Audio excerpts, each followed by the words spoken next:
감사합니다.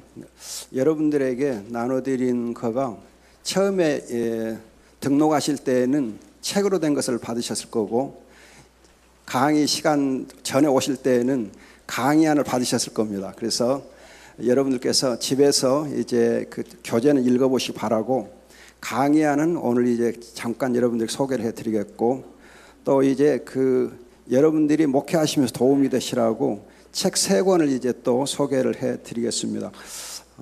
조금 이따 소개를 해드리고, 우선 여러분들에게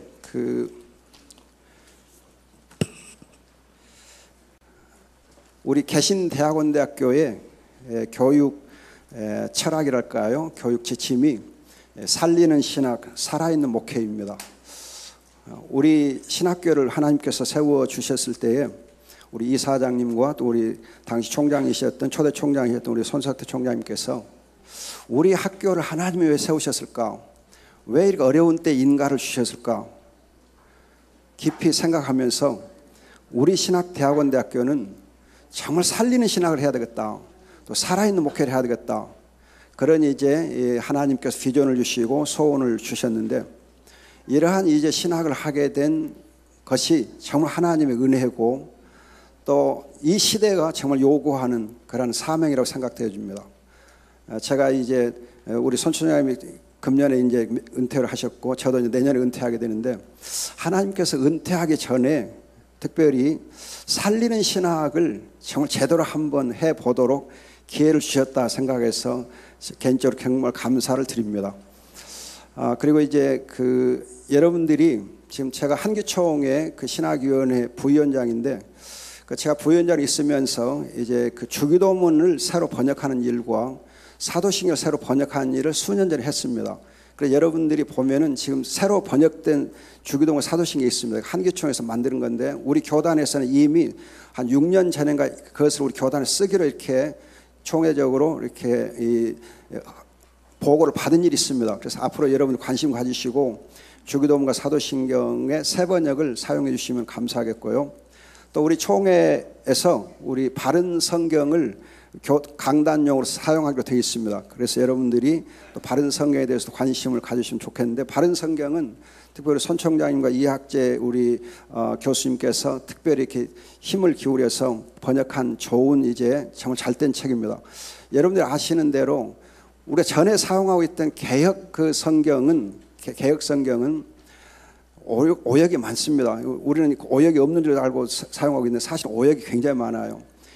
그래서 이제 그 오역된 것을 바로잡으면서 성경을 바로 번역하면 좋겠다 해가지고 우리 성경공회를 만들고, 그러면 성경을 바로 번역한 것이 바른 성경입니다. 이 성경의 장점들은 말할 수 없이 많습니다. 또 지금 여러분들이 이제 바꿔 사용하고 있는 이 개정판 경우는 사실은 이 바른 성경이 나올 것을 이 성서공회가 알고는 어떻게든 이 성경 보급을 이렇게 미리서 방해하기 위해서 개역 개정판을 만든 겁니다. 그래서 개역 개정판은 사실은 개역 성경을 몇 개 단어만 고쳐놓은 거예요. 그리고 번역을 거의 뭐 조금 손만 보고 단어만 몇 개 바꾼 것이지 번역한 거 아닙니다. 여러분, 번역은 정말 10년 이상 세월을 두고 많은 교수님, 번역가들이 같이 힘을 기울여서 할 때만 진정한 번역이 됩니다. 그래서 개역 개정판은 사실상은 번역된 거 아니에요. 그러나 이제 성서공회에서 지금 이 바른 성경이 나오게 되겠으니까, 보급될 것 같으니까는 사전에 차단하기 위해서 만든 거예요. 그러니까 여러분들이 그런 점을 이해하시고, 지금 이 바른 성경이 여러 교단에서 지금 사용하고 있습니다. 그래서 여러분들, 우리도 잘 활용하면 좋겠다 생각이 되어집니다. 그리고 이제 우리 개신대학원대학교는 살리는 신학을 위해서 특별히 이제 우리 목사님들을 위하여서 THM in BS라고 해서 성경만 가르쳐주는, 성경 공부만 주로 하는 그런 THM 과정이 있습니다. 거기는 논문 쓰는 일도 없고 강의만 열심히 들으시면은 석사학위를 주는 좋은 과정이 있습니다. 성경 공부만 주로 합니다. 이제 월요일만 하게 돼 있습니다.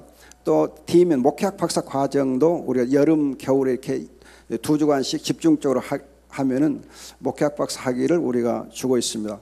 또 이제 혹시 목사님 중에서 옛날에 이제 좀 개인적인 사정이 있어서 학사 학위가 없는 분들을 위해서 우리가 학점 운행제를 하고 있습니다. 학점 운행제 하시면은 학사 학위 받을 수 있는 길도 있습니다. 여러 가지 이제 좋은 프로그램도 있으니까 여러분들이 많이 활용해 주시면 감사하겠습니다. 제가 이제 여러분들에게 우리 신학교의 신학의 핵심적인 것이 조신학 중에서 그동안 제가 쓴 책들이 많이 있습니다만은 이제 여러분들이 여기 보니까 제 뒤에 소개가 나와 있더라고요. 책이 아마 23권을 썼고 24권을 번역을 했는데 그 중에 이제 번역된 책은 제가 가져오지 않았고, 지금 발전은 보수신학에서 그동안 제가 썼던 논문들을 모아놓은 겁니다. 논문들을 모아놓고 오늘 새벽에 이제 최 목사님께서 성령 세례와 성령 충만에 대해서 이렇게 설명해 주셨는데 그런 설명들이 이 안에 자세하게 잘 설명되어 있습니다. 기록되어 있습니다. 그리고 이제 이 보수신학이 어떤 것인가 또 복음주의가 어떤 것인가에 대해서 자세하게 많은 논문들이 실려 있습니다. 그리고 이제 이 명쾌한 기독신학과 생활은 이제 우리 조직신학을 간단히 정리한 것이고 또 이제 이 사도신경 해설, 미안합니다. 십계명 해설과 주기도문 해설 등 영성에 관한 것들이 실려 있습니다. 그리고 로마서는 조신학자가 본 로마서 해서 예수님과 하나님 나라에 초점을 맞춰서 로마서를 쉽게 설교할 수 있을 뿐만 아니라 갈 수 있도록 만들어 놓은 책입니다. 이 세 권 다 합해서 3만 원입니다. 그러나 여러분 한 권씩 사실 때는 20% 할인해서 8,000원, 만원, 12,000원 그렇게 되어 있습니다. 이 책을 여러분들에게 다 드리면 좋은데 그렇게는 제가 하기가 어렵고, 왜냐하면 이 책은 저하고는 관계없습니다. 이 책은 이제 출판사에서 다 이렇게 관리하기 때문에 저는 원고료 받고 다 넘겨줬거든요. 그래서 제가 이제 여러분들에게 드리려면 다 사서 드려야 됩니다. 대표로만 이제 한 분에게 드리고 싶습니다. 제가 보니까 제일 가까운 곳에 계시고 가깝게 있고 제일 먼저 오셨더라고요. 그래서 우리 정은주 목사님에게 드리겠습니다.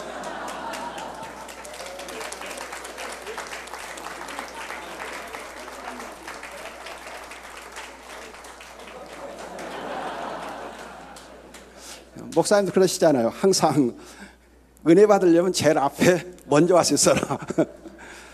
보니까 정 목사님 제일 앞자리에 제일 먼저 와 계시더라고요. 하나님 은혜인 줄 아십니다.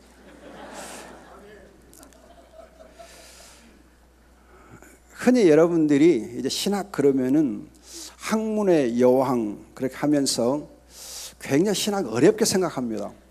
특별히 또 조직신학 그러면은 지금 신학 중에 제일 어려운 신학 그렇게 오해를 하는데, 사실 신학처럼 학문의 여왕이기 때문에 제일 기본적인 제일 쉬운 것이 여러분 신학입니다. 어렵게 생각하면 안 돼요. 제일 쉬운 것이 학문이 여러분이 이제 신학이고, 그 신학 중에서 또 제일 쉬운 신학이 뭐냐면 조직신학입니다. 근데 많은 분들이 어렵다 생각해요. 왜 어렵게 생각하느냐? 조직신학을 철학적으로 접근하려고 하고 조직신학 그냥 어렵게 접근을 하니까 어려워요.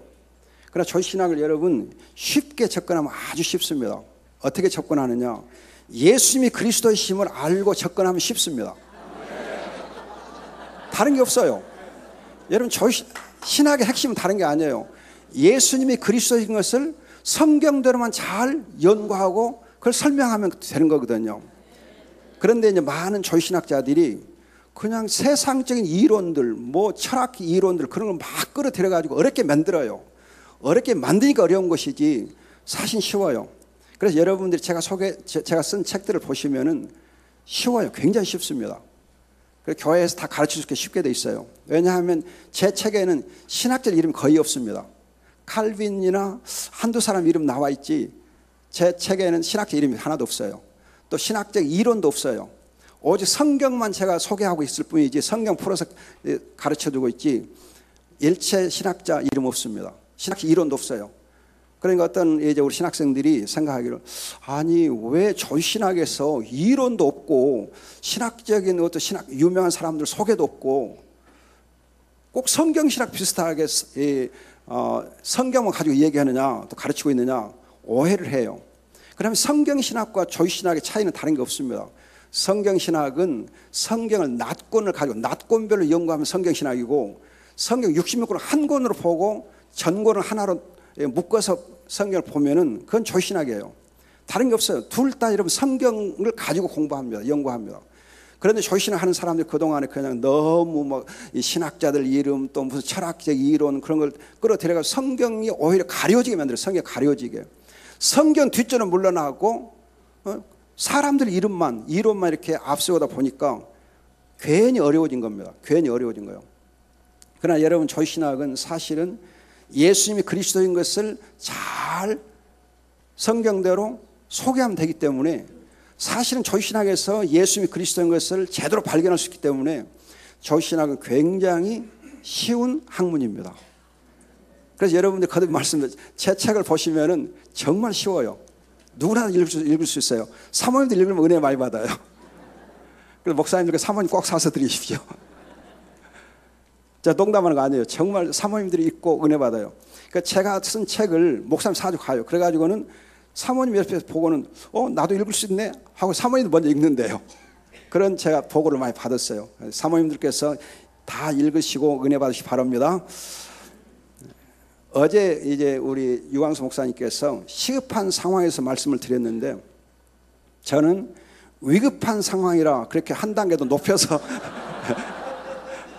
말씀드렸습니다. 위급한 상황, 시급한 상황보다 더 한 단계 높여서 위급한 상황이라 생각하는데 왜 그러냐 하면 여러분들이 이제 다 아시는 대로 우리 장로교회 성도들 중에서 순복음교를 이탈한 사람이 굉장히 많습니다. 왜 여러분 순복음교를 이탈한 줄 생각하십니까? 순복음교회가 순수 복음을 전했습니까? 물론 그것도 있겠지만은 사실은 순복음교회에 역동적인 복음 메시지가 전해지고 있어요. 역동적인 복음이 전해지고 또 그러면서 이제 거기에는 이제 이 성령의 은사들도 많이 강조합니다. 어제 이제 유 목사님 말씀하면서 은사만 이렇게 추구하는 그런 신앙은 별로 좋은 거 아니다 그랬지만은 그렇다고 해서 은사 자체를 부정해도 안 됩니다. 그래서 순복음교회는 복음과 함께 은사를 상당히 강조해요. 그래서 우리 많은 성도들이 하나님 살아계신 것을 눈으로 보려면은 그래서 뭔가 이렇게 은사들을 이렇게 경험하는 게 중요하기 때문에 그런 점에서 장로교인들이 은사 체험을 못하다 보니까는 은사 체험을 강조하는 순복음교회로 많이 이동을 한 것 있습니다. 그 다음에 여러분 또 장로교인들 중에서 구원파로 또 많이 가요. 구원파로. 여러분 광주에 저희 집 옆에 구원파 교회가 있는데 어마어마하게 큽니다. 몇만 명 모여요. 왜 장로교인들이 구원파로 이렇게 이탈해 가는가? 구원의 확신 문제에 대해서 장로교가 강조를 안 해서 그래요. 내가 하나님의 자녀이다 하는 구원의 확신을 심어줘야 되는데 그걸 못 심어주다 보니까는 구원파로 많이 몰려가요.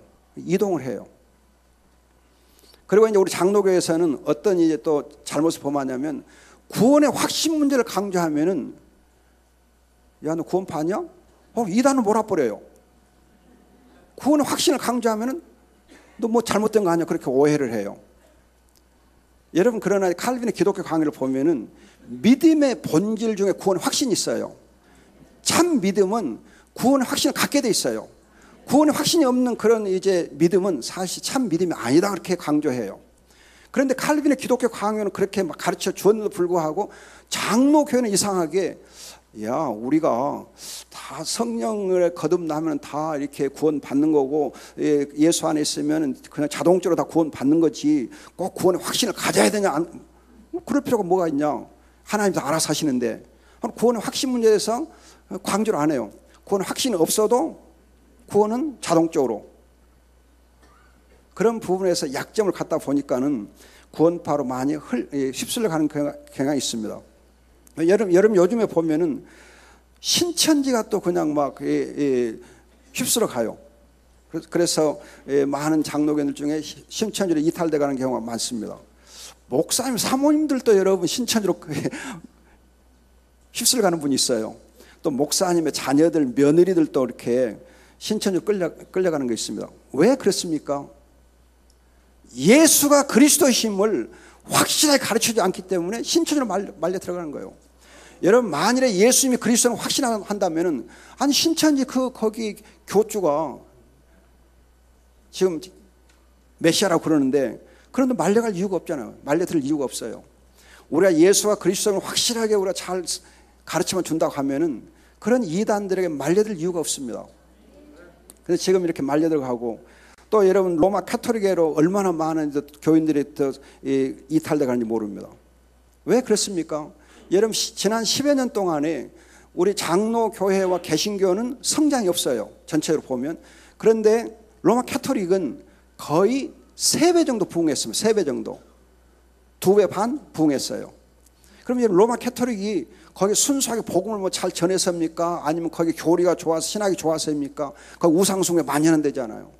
그런데 불구하고 로마 카톨릭이 굉장히 건전하다는 말을 제가 쓰는 것은 그 안에 지금 성경 공부를 굉장히 열심히 해요. 예수와 그리스도를 굉장히 강조를 많이 하고 있어요. 그러면서 이제 은혜 받은 자들이 지역사를 잘 섬기는 것이 로마 카톨릭이에요. 여러분 로마 카톨릭을 옛날의 시각으로 보면 안 돼요. 지금 로마 카톨릭 굉장히 많이 변신했어요. 로마 카톨릭 굉장히 건전하게 변신 많이 되어 있습니다. 남미라든지 여러분 이 남유럽의 그런 미신적인 로마 카톨릭하고 한국의 로마 카톨릭은 상당히 달라요. 지금 한국의 로마 카톨릭은 성경 공부를 굉장히 열심히 해요. 기도생활을 굉장히 열심히 해요. 상당히 복음을 많이 돌아와 있어요. 그러다 보니까는 지역사회를 섬기는 것하고 복음 중심으로 하다 보니까 로마 카톨릭이 많이 성장하면서 또 이 개신교 성도들이 거기 많이 몰려가는 걸 볼 수 있습니다. 우리는 이러한 이제 위급한 상황에서 우리 지금 장로교 신학이 왜 이런 위급한 상황을 초래하고 있는가? 그 부분에 대해서 깊은 이해가 있었으면 좋겠다 싶습니다. 어제 우리 유 목사님 말씀하시면서 전도에 대한 자신감이 없다 하는 말씀을 했는데 전도에 대한 자신감이 왜 없는가 하면은 하나님께서 지금 예수가 그리스도인 것을 우리에게 계시해 주고 계시고 살아서 역사하고 있다는 이 사실에 대해서 우리가 교리적으로 신학적으로 좀 약점이 있어서 그래요. 여러분 제가 하는 말에 대해서 지금 이제 앞으로 설명을 드리겠는데 제가 저는 총신을 77년에 졸업했습니다. 총신 70회인데 총신을 3년간 제대로 공부를 잘 했습니다. 그때 생각할 때는 총신 신학이 최고다 그렇게 알고 있었는데 제가 미국 유학을 가가지고 이제 이 지도 교수님에게 부탁을 했어요. 저는 한국에 돌아가서 지방신학교에서 강의를 할 겁니다. 지방신학 교수로 강의를 할 겁니다. 따라서 이제 가장 신학의 기본적인 것들을 좀 체계적으로 잘 배우고 싶습니다. 신학 석사 과정을 갔지만은 신학 석사 과정의 공부는 그냥 엑스트라로 하고 그건 적당히 하고 진짜 제가 공부하고 싶은 것은 MDB 과정, 즉 신학의 기본적인 과정을 공부하는 그 수업들을 좀 깊이 있게 듣고 싶습니다. 그걸 허락해 주십시오. 저는 한국 돌아가서 가르쳐야 할 사람인데 특히 지방신학 가서 가르쳐야 할 사람입니다. 저는 총신이라든지 서울에 있는 큰 신학교에서 강의를 계획을 세우지 않았어요. 그런 계획 없었어요. 광주에 있는 제가 광주신학교에서 처음 교수를 시작했기 때문에 광주신학교 돌아가서 거기 가서 강의를 하고 싶습니다. 그러니까 가장 기본적인 학문을 하게 해 주십시오.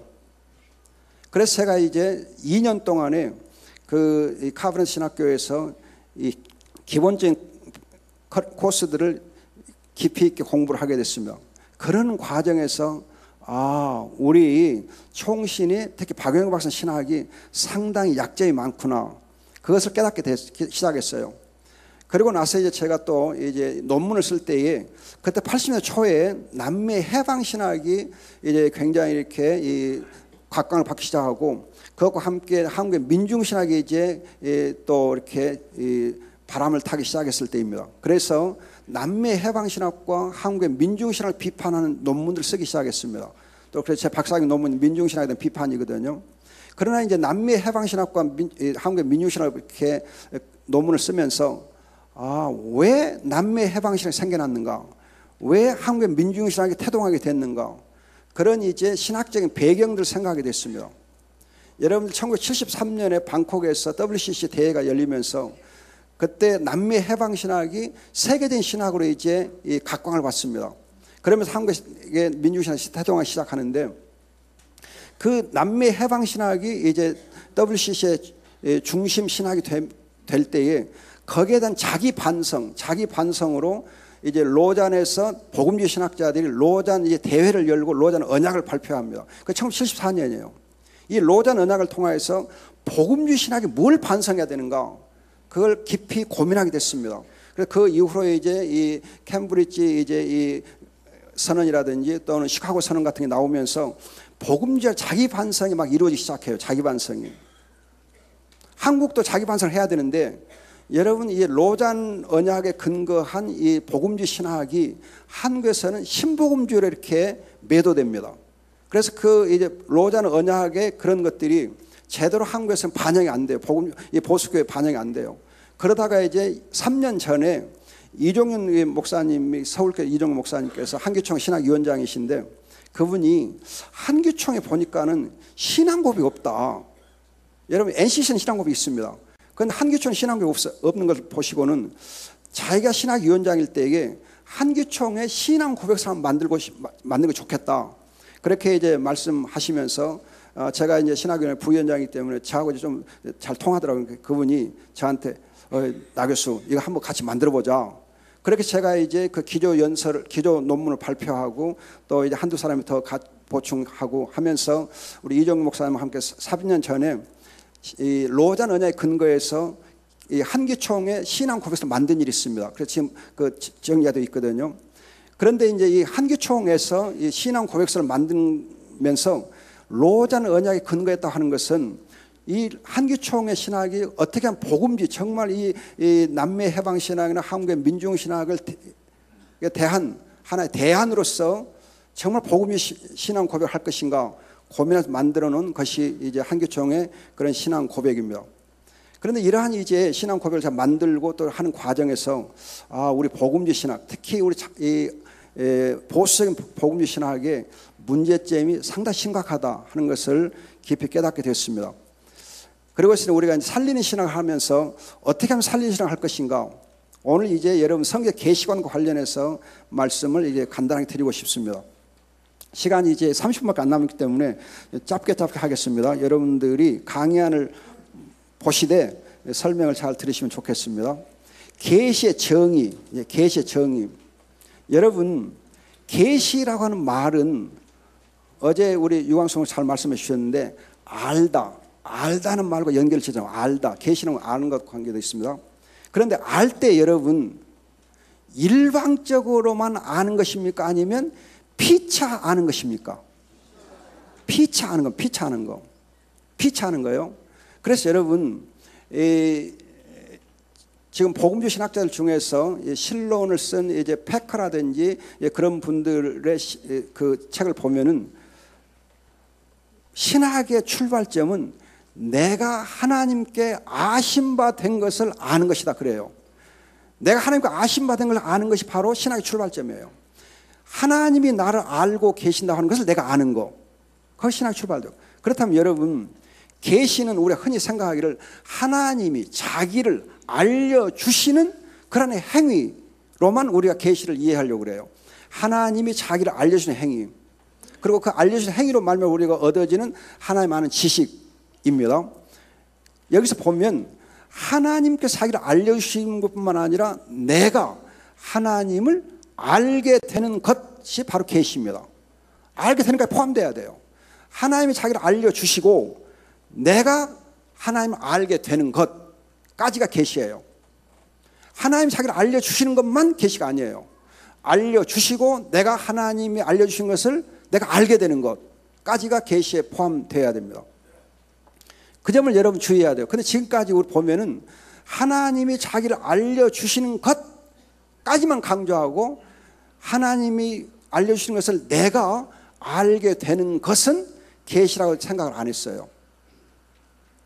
그래서 이제 여러분 계시 중지론이라는 게 있습니다. 계시 중지론이라는 게 있는데 계시 중지론은 뭐냐면은 하나님이 자기를 알려주시는 것은 끝났고 그렇게 해서 중지됐다는 거예요.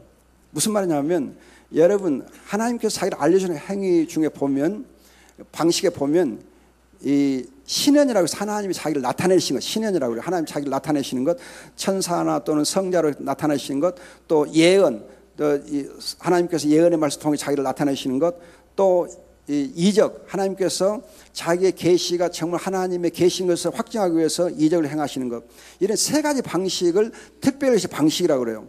그런데 이러한 이제 신현, 예언, 이적이 성경이 완성됨으로 해서 또 특히 예수님이 성육신함으로 말미암아서 예수님 성육신하시고 예수님께서 말씀을 다 이제 하심으로 사역을 구원사를 다 이루심으로 말미암아서 성경이 완료됨으로 모든 계시는 다 끝났다. 그래서 이제는 하나님이 더 이상 알릴 것이 없다. 하나님이 더 이상 알릴 것이 없다. 그러므로 하나님 계시는 중단됐다. 중지됐다 하는 것이 여러분 보수신학 계시관이에요. 그동안 우리가 강조된 계시관입니다. 성경으로 모든 계시는 완료됐다. 종결됐다. 그래서 계시 종결론 종결됐다. 따라 지금은 계시가 없다. 그럼 여러분 예를 들어서 누가복음 24장에서 예수님이 엠마온 두 청년들에게 그들의 마음을 열어주고 이렇게 정말 예수 그리스도를 깨닫게 할 때에 무엇을 가지고 가르쳐 주셨습니까? 그냥 음성으로 가르쳐 주셨어요? 아니면 뭘 가지고 가르쳐요? 성경 가지고. 성경 가지고 여러분 예수가 그리스도인 것을 증거할 때 저들의 마음이 뜨거워졌다 그러잖아요. 그럼 여러분 계시를 하실 때에 성경 가지고 계시를 하십니다. 성경 가지고 해요. 성경 가지고 성령으로 계시합니다. 그다음에 여러분들이 사도행전 또 이제 9장에 보면은 빌립이 말씀을 가지고 가르치잖아요. 그때 뭘 가지고 해요? 이사야서 가지고 이사야서 말씀을 가지고 예수가 그리스도인 것을 계시해 줘요. 그럼 여러분 벌써 예수님 자신이 성경 가지고 계시해 주셨고 사도행전에도 성경 가지고 계시를 하고 여러분 많은 사도들이 복음을 전할 때에 그냥 직접 계시하는 거 하는 거 아니고 성경 가지고 다 이렇게 가르치고 계시해 주었거든요. 그럼 여러분 지금 우리가 성경 가지고 복음을 전합니다. 그럼 이것이 계시인가 아닌가? 계시 종결론에 의하면 계시가 아니라고 그래요. 단지 그냥 가르쳐준 것뿐이다.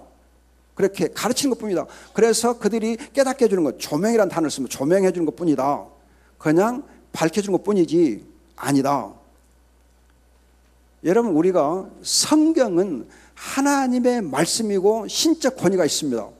그러나 이 성경 말씀이 정말 하나님의 말씀이고 특별 계시인 것을 우리에게 가르쳐주고 또 알게 해주고 그래서 그 계시로서의 그 계시로 나타나는 것은 성령의 내적 증거에서 성령의 내적 증거라고 성령의 내적 증거에 의해서 성령께서 성경 말씀을 가지고 하게 돼 있어요. 그럼 그것이 조명이라는 단어를 쓰는데 이 조명이라는 단어가 계시인가 아닌가 이것이 성경적으로 증명돼야 돼요. 조명이라는 말이 계시인가 아닌가. 지금까지 여러분 우리 보신학에서는 조명은 계시가 아니다고 이해해 왔어요. 조명은 계시가 아니다. 조명과 계시는 관계없다고 그랬어요. 그래서 여러분 여기 잠깐 참고로 하는데 계시, 영감, 조명이라는 상호관계가 있는데 계시는 하나님 자기를 알리는 행위는 계시고 영감은 그 계시가 기록될 때 성경 기록될 때 성령의 역사는 영감이고 기록된 말씀을 읽을 때 성령의 역사하는 것은 조명이다. 그렇게 구분을 해왔어요. 그러다 이 구분을 하다 보니까 계시와 조명 전혀 별개로 이렇게 이해를 했습니다. 즉 조명은 계시사가 아니다 이렇게 생각을 했어요. 그러나 여러분들이 어제 이제 우리 유 목사님이 본문으로 택했던 마태복음 16장 보세요. 마태복음 16장 17절 보시면은 성경 펴보세요. 펴보셔야 돼. 얼른 펴서 저 보지 말고 성경 펴세요. 성경 다 펴보세요. 정말 중요해요. 성경 펴보세요. 어제 유 목사 읽어드렸으니까 안 읽어도 된다. 그거 아니에요. 펴보셔야 돼요. 사모님들도 펴세요. 사모님들 펴세요. 사모님들 얼른 펴보세요. 자, 여러분 개역 개정판 성경 가지고 계시면 읽어보세요. 자, 같이 읽습니다. 시작.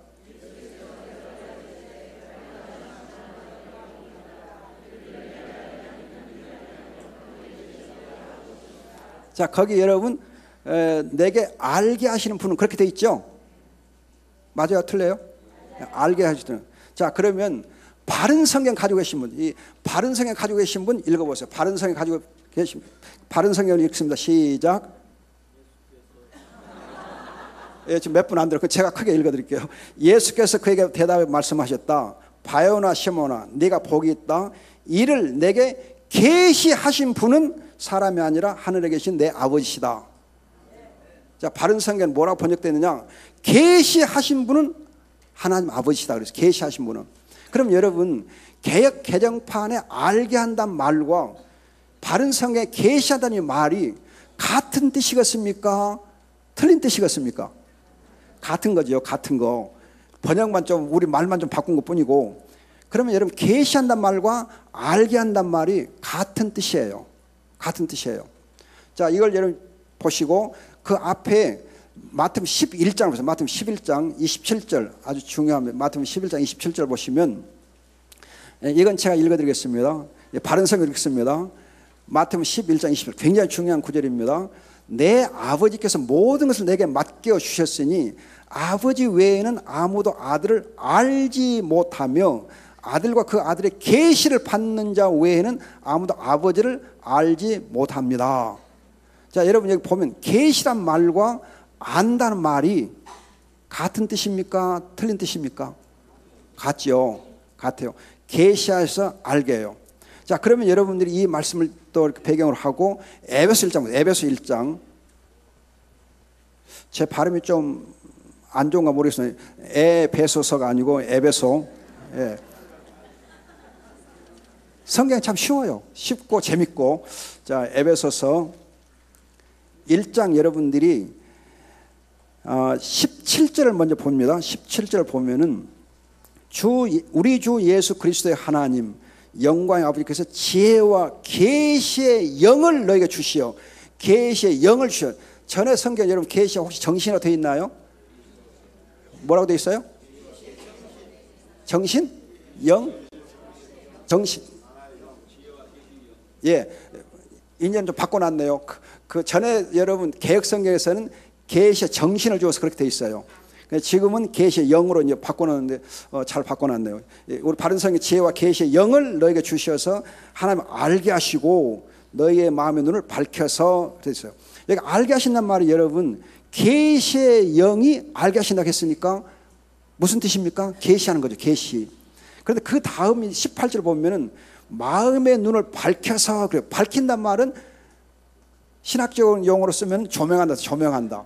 그럼 여러분 17, 18절 보면 계시, 알게 한다, 조명한다 같이 병행해 쓰고 있어요. 병행해 쓰고 있어요. 그럼 조명이란 말이 밝힌단 말이 계시하다, 알게 한단 말과 같은 겁니까? 다른 겁니까? 같은 거잖아요. 같아요. 같아요. 같은 것을 우리가 다르다고 오해를 해온 거예요. 그러다 보니까 여러분 지금 예수가 그리스도인 것을 성령께서 성경 말씀을 가지고 계시해주고 있다. 여기에 대한 확신이 없는 거예요. 그러다 보니까 여러분 전도하는 것이 어려운 거예요. 왜? 하나님 지금도 계시하고 있다는 것에 대한 확신이 없으니까 전도하는 것이 내가 어떻게 하면 잘할 수 있을까? 그런 부담을 갖는 거예요. 부담 갖다 보니까 여러분 전도하기 어려운 거예요. 부담 갖다 보니까. 어제 이제 제가 유 목사님 그 설교 겸 강의를 들으면서 굉장히 제가 감동받은 것이 있었습니다. 뭐냐면은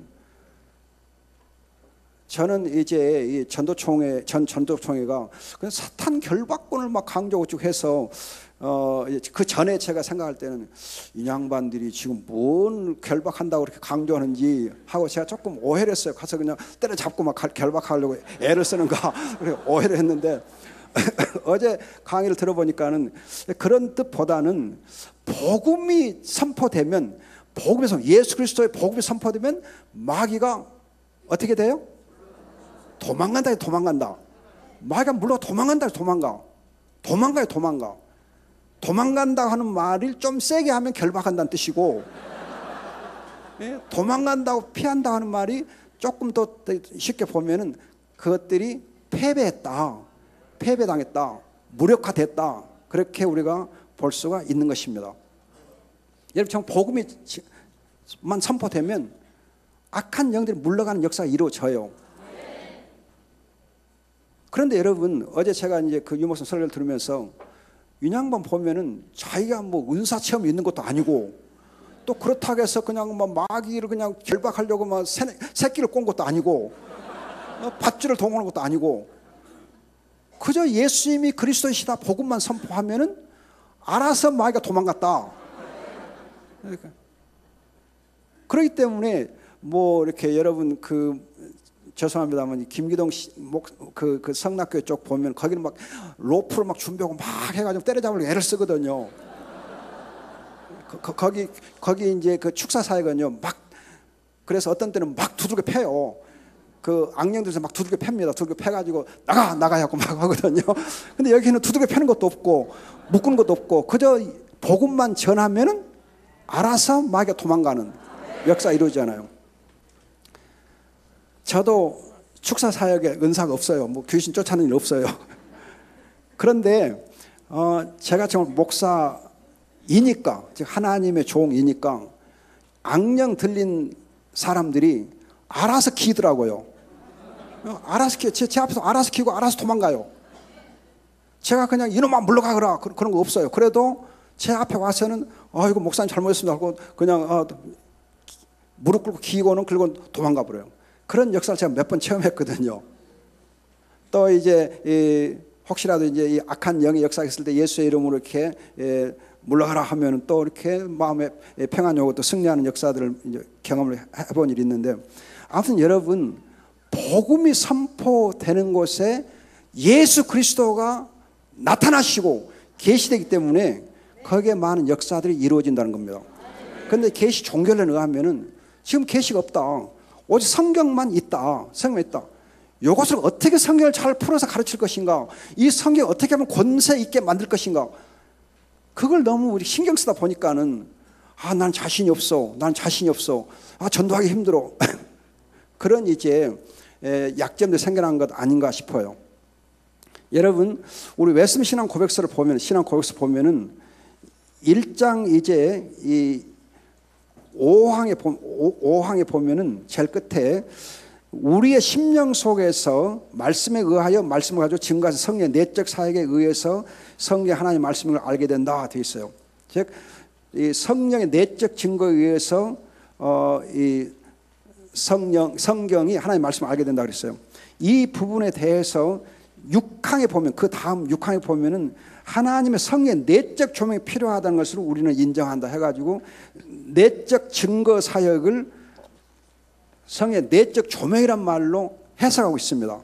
이걸 보면은 성령의 내적 조명은 계시 사역이 아니고 조명 사역은 이렇게 보이게 돼 있어요. 그런데 이 신앙 고백서를 또 교육용으로 가르칠 때 사용하는 것이 대의문답, 소리문답, 대의문답, 소리문답. 대의문답 보면은 대의문답에서 예수님의 이제 그 천자 사역과 관련해서 보면 대의문답 이제 43문답인데요. 자, 읽어드리겠습니다. 대요리문답 43문답. 그리스도가 선지자 직분을 어떻게 수행하셨습니까? 그리스도는 교회의 건덕과 구원에 관한 모든 일에 있어서 하나님의 온전한 뜻을 모든 세대의 성경 말씀을 통해서 여러 가지 시행 방법으로 교회에게 계시하심으로 선지자 직분을 수행하십니다. 계시하심으로. 내적 증거 조명이란 말을 여기 대의문답에서는 계시한단 말을 분명하게 사용해요. 계시한단 말로. 그러면서 성령과 말씀을 통해서 모든 세대란 말은 언제까지요? 그냥 예수님 오실 때까지 모든 세대예요. 즉 성경이 완료되기 이전까지만 아니고 모든 세대에 또 이제 여러 가지 시행 방법으로 여러 가지 방법으로 여러분 우리 웨스민 신앙 고백서 1장 1항에 보면 이전의 방식들은 중단됐다는 표현이 있어요. 중단된 표현. 그 말은 성경이 이제 정경으로 기록되기 이전에 보면 또 예수 그리스도에 대해서 분명하게 기록되기 이전에는 구약에서는 이제 예표들 통해서 예수입니다. 예표들 그림자 같은 예표들 통해서 예수 그리스도를 계시해 왔어요. 예표들 통해서 성막이라든지 성물들이라든지 그런 여러 가지 예표들 통해 했거든요. 또 만나라든지 또는 이제 구리뱀이라든지 장대에 매달린 구리뱀 또는 반석 그런 많은 예표들 통해서 예수 그리스도는 증거해 왔어요. 그러나 그러한 이제 예표를 통한 방식들은 중단되고 예수 그리스도는 실체를 통해서 이제는 하나님이 자기를 계시하신다 그런 뜻이에요. 그런데 이 예수 그리스도가 예수님이 그리스도인 것을 계시하실 때에 성경을 가지고 하시되 또 이제 여러 가지 방식들을 사용할 수 있다 그렇게 되어 있어요. 그 방식이 어떤 것인가? 사도행전을 보면은 때로는 음성으로, 때로는 꿈으로, 때로는 환상으로 역사하는 것이 있습니다. 그러나 이런 꿈과 이제 환상과 음성들은 분명히 성경에서 확인돼야 돼. 그렇지 않으면은 위험할 주관적이 될 수 있거든요. 아무튼 여러분 이제 이 웨스민스터 고백서 대의림도 보면은 성경 말씀을 통해서 여러 가지 시행 방법으로 교회에게 계시하심으로 선지자 직분을 수행한다. 그럼 대의림답은 그런 거 아니고 소위림문답 보면 소위림문답에서 보면은 소위림문답의 경우는 24문답입니다. 24문답에 보시면은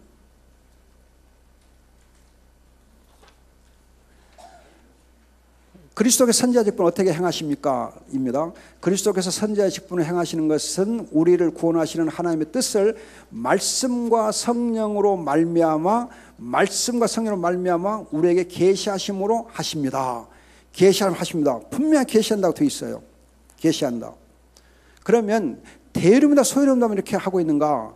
아니고 신앙 고백서에서도 8장 8항 즉 그리스도와 관련된 그 신앙 고백에 있어서 8장 8항에서 분명하게 말하기를 그리스도께서는 그의 성령에 의하여 효과적 그들을 설복하고 믿고 순종하게 하며 그들의 심령을 그 말씀과 성령으로 주관하신다 하면서 말씀하기를 그리스도께서는 말씀으로 그리고 말씀을 통해서 그들에게 구원의 비밀들을 계시하신다 그랬어요. 구원의 비밀을 계시하신다.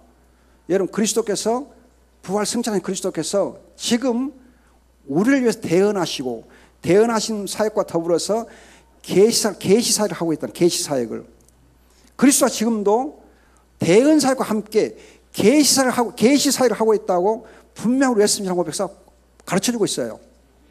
지금도 계시하고 있다. 구원의 비밀을 계시하고 있다. 여러분 이렇게 우리 신앙 고백서 자체가 또 성경이 또 신앙 고백서의 대소리 문답이 분명하게 성령의 내적 증거를 조명이란 말로 쓰기도 하지만은 특별히 계시란 용어로 사용하고 있습니다. 그리고 하나님께서 알리신다. 또 우리가 하나님을 알게 된다. 마태복음 11장과 연결해서 또 마태복음 16장 연결해서 보면 분명히 되어 있습니다. 그런데 더 이제 놀라운 것은 성령의 조명과 관련된 그런 성경의 관주 구절들이 지금 계시와 관련된 구절들로 다 연결되어 있어요. 이게 조명을 해서 사용되는 그런 구절들이 사실 계시라는 것을 가르쳐주는 그런 구절 다 연결되어 있습니다. 여러분들이 이제 요한복음을 한두 군데 더 보고 말씀을 드리겠습니다. 요한복음 먼저 16장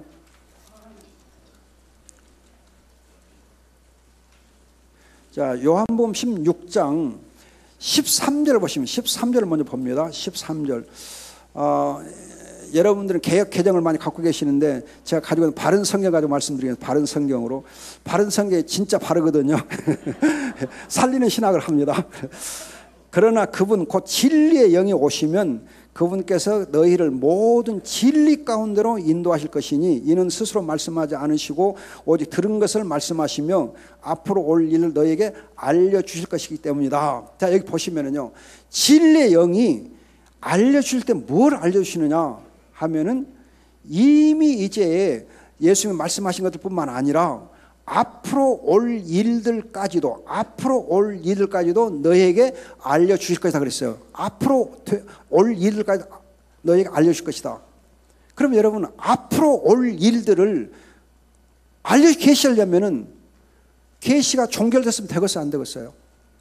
성경으로 계시가 다 종결되고 끝나버렸으면 앞으로 되어질 올 일들을 어떻게 계시할 수 있겠습니까? 어렵죠. 논리적으로 안 맞죠. 그 다음에 여러분들이 16장 이제 17절 보시면은 그러자 제자들 중에서 몇몇이 서로 말하기를 이분께서 우리에게 조금 있으면 너희가 나를 보지 못하겠고 다시 조금 있으면 너희가 나를 볼 것이다. 이는 내가 아버지 가기 때문이다. 하신 이 말씀이 무슨 뜻인가?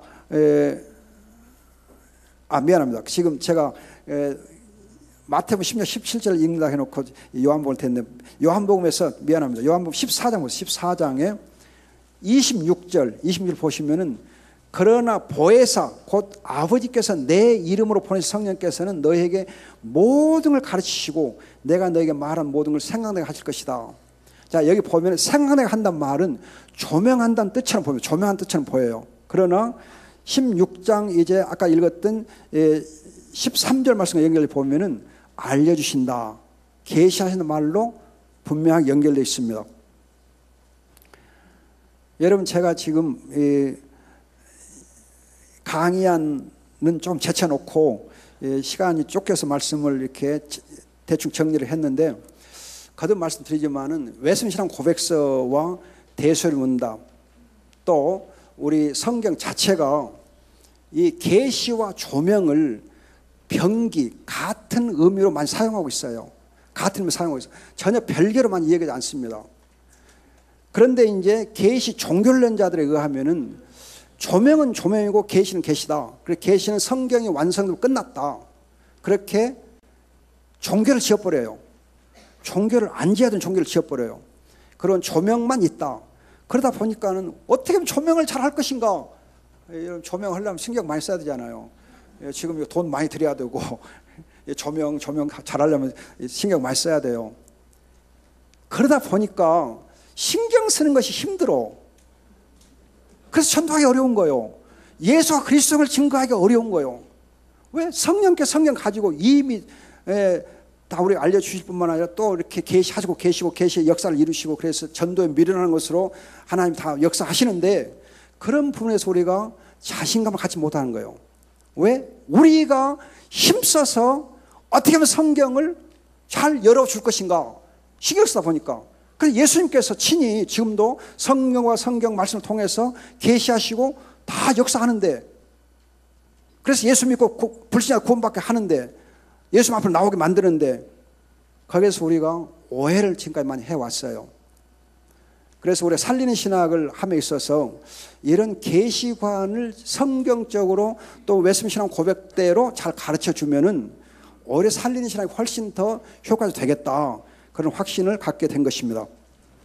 끝으로 여러분들 한 가지 말씀드리고 마무리하겠습니다. 여러분 3번의 계시 주체에 성부와 성령 삼위 하나님이다 하는 것이 있는데 여러분 거기 계시의 주체에서 보면은 성부 하나님이 출애굽기에서 이사야서에서 마태복음 로마서 등 여러 곳에서 자신을 나타낼 뿐만 아니라 특별히 예수 그리스도를 또 계시해주고 계세요. 성부 하나님이 자신을 계시할 뿐만 아니라 예수가 그리스도인 것을 계시해 주시고 있습니다. 그래서 복음을 주고 계세요. 그래서 특별히 출애굽기 3장 13, 15절에서는 여기 바른 성경에 보면은 스스로 있는 자로 번역을 하지 않고 나는 나다라고 번역합니다. 나는 나다라고 번역해요. 왜 이 나는 나다가 중요하냐 하면은 스스로 있는 자로 하는 이 번역은 헬라 철학의 근거에서 자존자, 즉 존재적인 근원을 이렇게 하나님을 이해하려고 한 겁니다. 헬라 철학의 근거를 영향을 받은 거예요. 그래서 성경은 여러분 헬라 철학에 근거한 거 아니고 히브리 사상에 근거한 것이 여러분 성경이에요. 그럼 여러분 히브리 사상의 핵심이 뭐냐면 언약이에요. 언약 사상. 우리 손 총장님은 언약 사상의 대가이신데 이 지금 언약에 대해서 세계적으로 아주 권위 있는 분입니다. 이 언약 사상에 보면 하나님의 아버지시고 우리의 왕이시고 우리의 주님이시고 그러잖아요. 남편이시고. 그러면 왕이 백성이 자기를 알릴 때에 나다 그러면 돼요. 그렇지 내가 왕이 자기 이름 대고 하는 거 없어요. 여러분 왕은 이름이 없어요.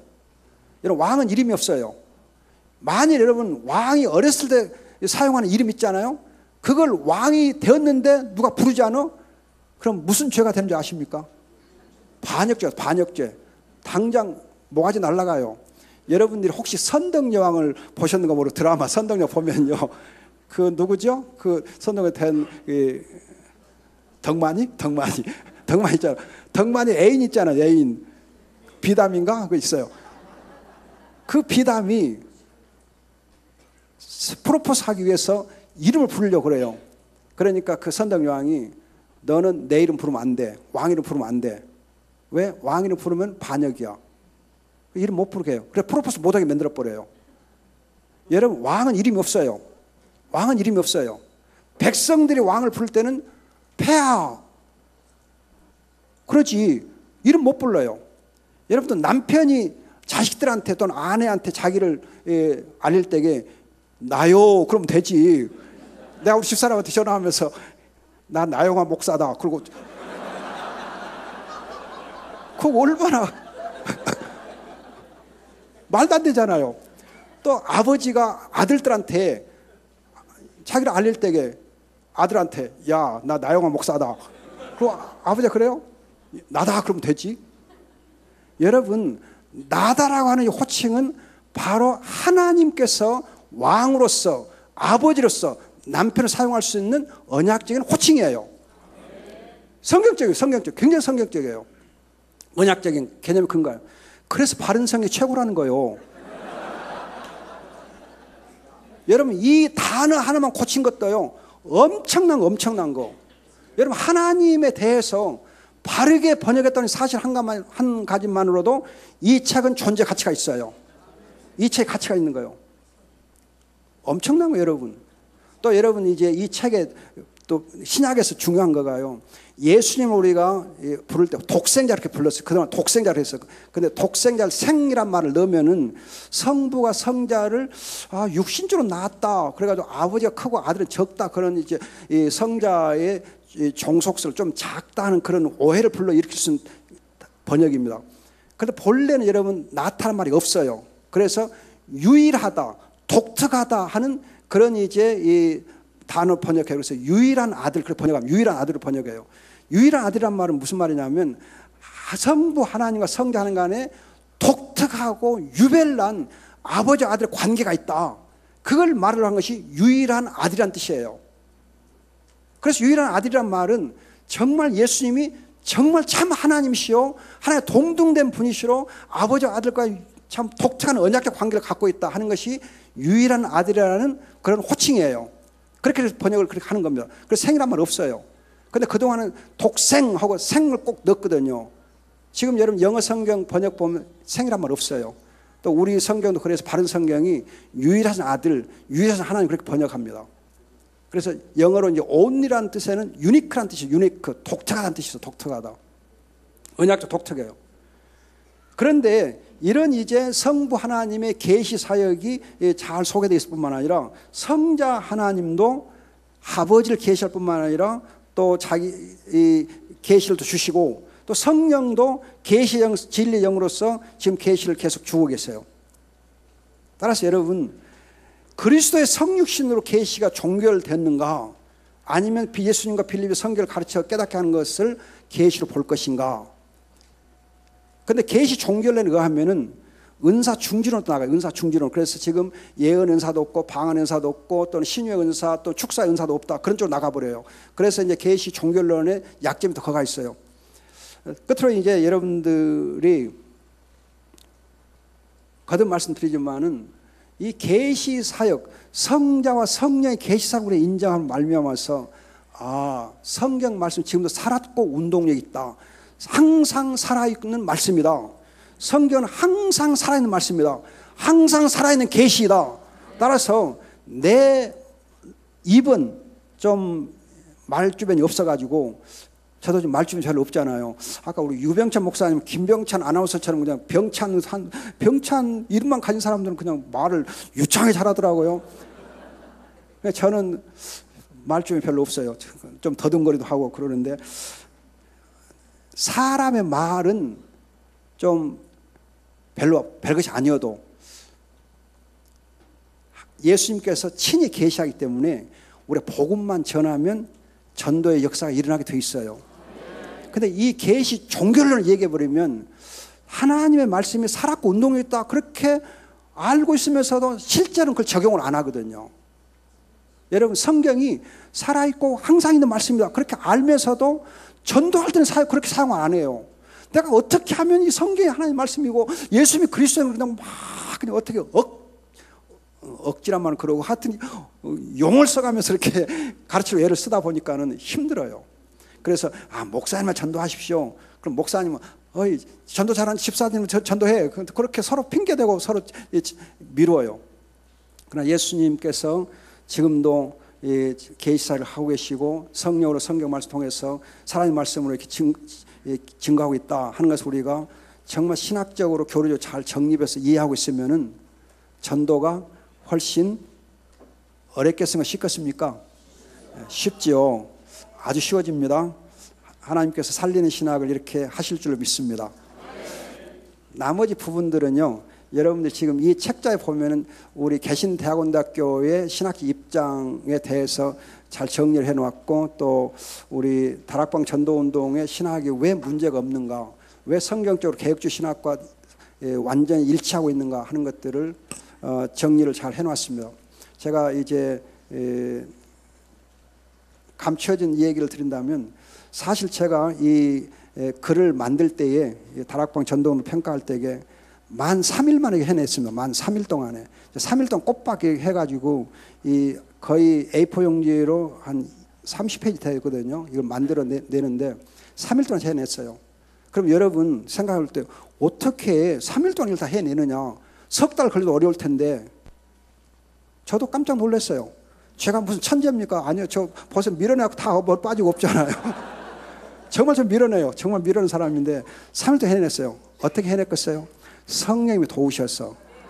저는 그걸 정말 믿어요. 성령님이 도우셔서 해서. 저도 지금 제가 읽어보면 정말 잘 써놨어요. 정말 저도 읽어보면 깜짝 놀라요. 어떻게 내가 이렇게 잘 썼는가. 기가 막히게 잘 썼어요.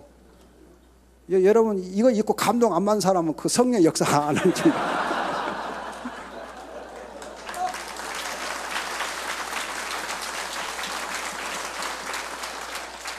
여러분 아무리 천재라고 사흘 동안 어떻게 쓰겠어요? 사흘 동안 어떻게 써요? 어려워요. 저는 또 타이핑도 안 해요. 저 손으로 써요. 저는 다 손으로 써요. 제가 책을 지금 한 50권 번역을 썼는데 전부 손으로 썼지 타이핑은 하나도 없어요. 타이핑은 옆에 사람이 하고 저는 다 손으로 썼어요. 아무튼 여러분 이걸 할 때에 성령님이 도우셔서 했어요. 제 힘으로 한 거 아니고 제 머리로 한 것도 아니에요.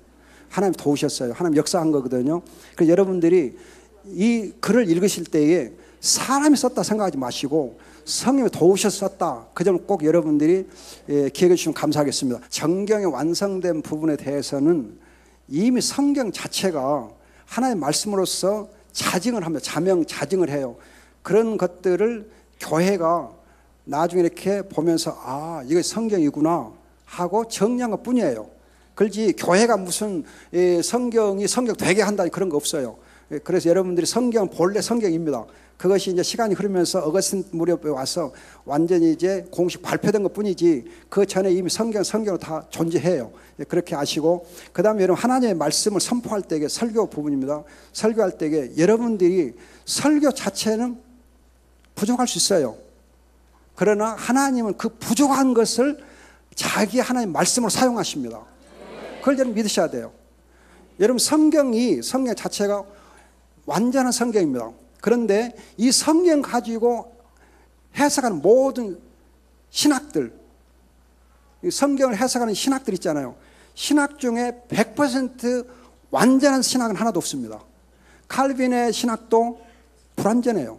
모든 신학이 다 불완전해요. 그러나 신학이 하나님의 학문이지 이거 세상 학문이다 하는 사람 하나도 없어요. 또 신적 권위가 없는 신학은 없어요. 건전한 신학은. 그와 같이 여러분 설교도 기도하고 말씀 가지고 잘 준비해서 선포하면 하나님의 말씀인 것을 알고 여러분들이 확실하게 잘 증거하시기 바랍니다. 예, 이상입니다. 기도 마치겠습니다. 좋으신 아버지 감사합니다. 성경 말씀을 통해 성령님 역사하시고 예수가 그리스도이심을 계시해 주셔서 전도의 놀라운 역사들이 목회 현장에서 일어나게 주시고 또 우리의 모든 삶에서 일어나게 주시옵소서. 살리는 신학하게 주시옵소서. 또한 아버지 우리가 바른 신학을 하게 하시되 바른 성경을 잘 활용할 수 있는 은혜도 주시옵소서. 영광 받으시기 바랍니다. 감사하옵고 예수님의 이름으로 기도합니다. 아멘.